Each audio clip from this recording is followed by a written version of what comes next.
जी हाँ, अपनी आँखों को अपने बाद भी जीवित रखें। मृत्यु के 6 से 8 घंटों तक किया गया नेत्रदान 2 व्यक्तियों को रोशनी देगा। नेत्रदान का चाहे पूर्व संकल्प ना भी किया हो, तब भी नेत्रदान के लिए फैसला मृतक के करीबी रिश्तेदार कर सकते हैं। नेत्रदान की इच्छुक व्यक्ति नागरिक अस्पताल या निकटतम नेत्र बैंक से संपर्क करें। नेत्रदान को परिवार की परंपरा बनाएं, किसी के अंधेरे जीवन में रोशनी लाएं। राष्ट्रीय स्वास्थ्य मिशन, स्वास्थ्य विभाग, हरियाणा द्वारा जनहित में जारी। नमस्कार, आकाशवाणी चंडीगढ़ से प्रादेशिक समाचारों के साथ मैं रत्तिका। पहले इस बुलेटिन के मुख्य समाचार। केंद्र सरकार ने नए ड्रोन नियमों की घोषणा की। प्रधानमंत्री नरेंद्र मोदी ने कहा कि नए नियमों से स्टार्टअप्स और इस क्षेत्र में काम करने वाले युवाओं को काफी मदद मिलेगी। हरियाणा के मुख्यमंत्री मनोहर लाल ने झज्जर के झाड़ली में ईएसआई डिस्पेंसरी खोलने और पैक्स कर्मचारियों को अनुग्रह राशि का लाभ देने के निर्देश दिए हैं। हरियाणा प्रदेश में इस वर्ष 2 अक्टूबर तक 100 नए हर हित स्टोर खोले जाएंगे और हरियाणा के महाविद्यालयों में दाखिले के दौरान आर्थिक रूप से कमजोर वर्ग के विद्यार्थियों को केंद्र व राज्य के कोटे में 10% आरक्षण मिलेगा। देश भर में 18 वर्ष से अधिक आयु के सभी लोगों के लिए सरकारी केंद्रों में निःशुल्क टीकाकरण अभियान चलाया जा रहा है। आपसे अपील है कि कोविड वैक्सीन का टीका जरूर लगवाएं और इन आसान उपायों का पालन करें। मास्क लगाएं, 2 गज की सुरक्षित दूरी बनाए रखें, बार-बार हाथ धोने और साफ सफाई का ध्यान रखें। अब समाचार विस्तार से। केंद्र सरकार ने नए ड्रोन नियमों की घोषणा की है।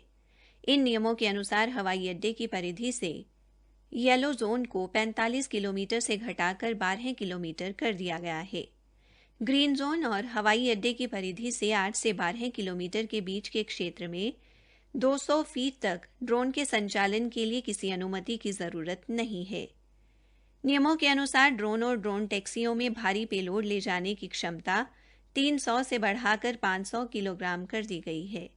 ड्रोन उड़ानों की अनुमतियों की संख्या 25 से घटाकर 5 कर दी गई है। पंजीकरण या लाइसेंस जारी करने से पहले सुरक्षा को लेकर किसी भी प्रकार का अनापत्ति प्रमाण पत्र लेने की जरूरत नहीं होगी। सरकार ने अनुमति की फीस भी कम करके नामात्र कर दी है। अधिकतम जुर्माना भी अब 1 लाख रुपए कर दिया गया है। हालांकि ये अन्य कानूनों के उल्लंघन पर लगे जुर्माने पर लागू नहीं होगा। विदेश व्यापार महानिदेशालय ड्रोन के आयात को विनियमित करेगा। गैर व्यावसायिक उपयोग के लिए नैनो व माइक्रो ड्रोन के संचालन के लिए पायलट लाइसेंस की जरूरत नहीं होगी। ड्रोन से संबंधित सारा प्रशिक्षण और परीक्षण एक अधिकृत ड्रोन स्कूल द्वारा किया जाएगा। प्रधानमंत्री नरेंद्र मोदी ने कहा है कि नए ड्रोन नियमों से स्टार्टअप्स और इस क्षेत्र में काम करने वाले युवाओं को काफी मदद मिलेगी।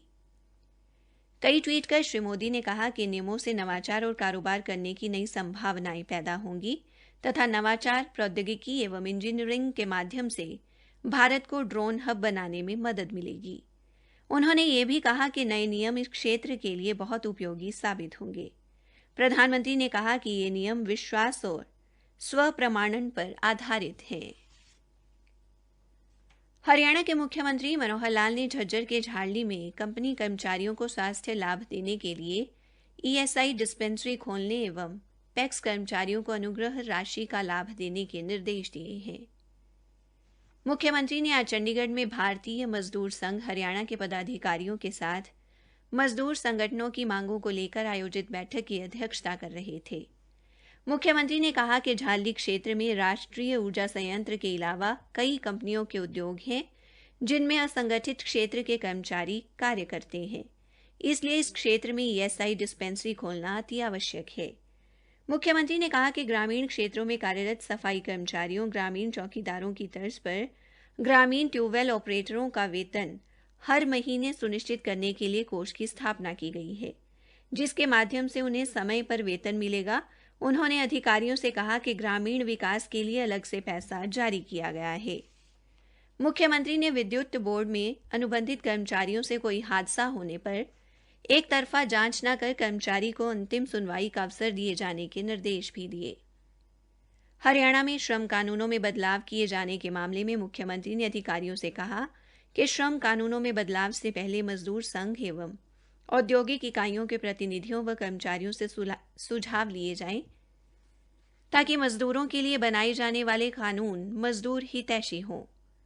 मुख्यमंत्री ने कहा कि पूरे प्रदेश का न्यूनतम बेसिक डीसी रेट निर्धारित होगा।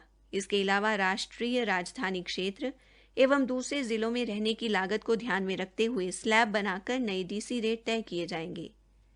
डीसी रेट में महंगाई दर के अनुसार वृद्धि होती रहेगी। उन्होंने कहा कि आढ़तियों की तरह यदि कोई पैक्स लाइसेंस लेना चाहता है तो मंडी बोर्ड उन्हें अनुमति प्रदान करेगा। बैठक में पैक्स कर्मचारियों को दी जाने वाली स्वास्थ्य सुविधाओं बारे भी जानकारी ली गई। प्रादेशिक समाचार आकाशवाणी चंडीगढ़ से प्रसारित किए जा रहे हैं। हरियाणा प्रदेश में इस वर्ष 2 अक्टूबर तक 100 नए हरहित स्टोर खोले जाएंगे। प्रदेश भर में हरहित ब्रांड के तहत कुल 2000 स्टोर खोलने का लक्ष्य है।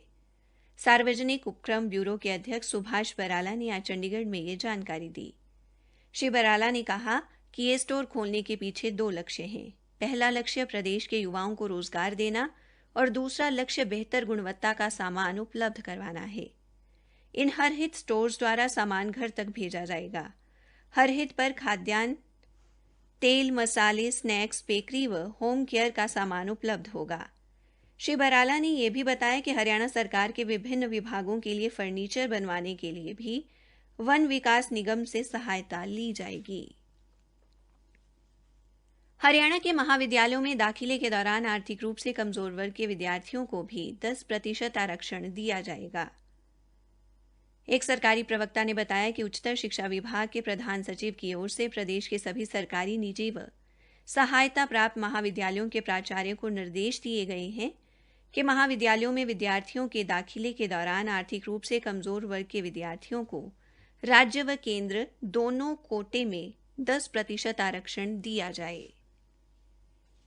सूचना एवं प्रसारण मंत्रालय के आउटरीच ब्यूरो चंडीगढ़ द्वारा आज चंडीगढ़ के गांव बुड़ैल में आज़ादी का अमृत महोत्सव के उपलक्ष्य में 2 दिवसीय जनसंपर्क कार्यक्रम की शुरुआत की गई। केंद्र शासित प्रदेश चंडीगढ़ और पंजाब के नेहरू युवा संगठन के राज्य निदेशक विक्रम सिंह गिल ने मुख्य अतिथि के तौर पर कार्यक्रम की शुरुआत की और लोगों को राष्ट्रीय अखंडता एवं देश की आज़ादी की रक्षा के लिए आगे आने की अपील की। कार्यक्रम को जिला युवा अधिकारी संजना वत्स और सेक्टर 32 स्कूल में एनएसएस की प्रभारी डॉक्टर प्राची मलिक ने भी संबोधित किया। इस अवसर पर कठपुतली और जादू के कार्यक्रमों सहित सांस्कृतिक कार्यक्रम भी प्रस्तुत किए गए।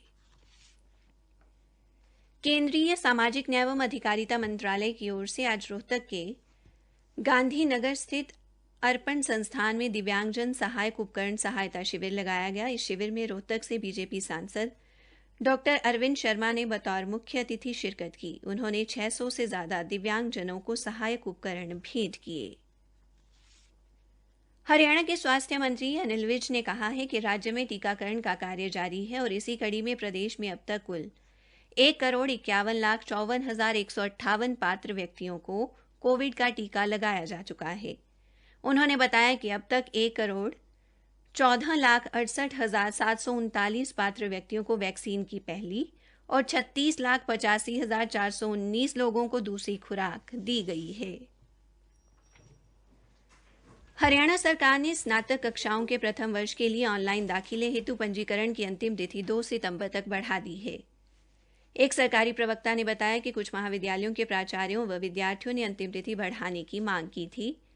उन्होंने बताया कि इस मामले में उच्चतर शिक्षा विभाग ने स्वीकृति दे दी है। नई अनुसूची के अनुसार अब विद्यार्थी ऑनलाइन दाखिला पोर्टल पर 2 सितंबर तक आवेदन तथा पंजीकरण कर सकते हैं।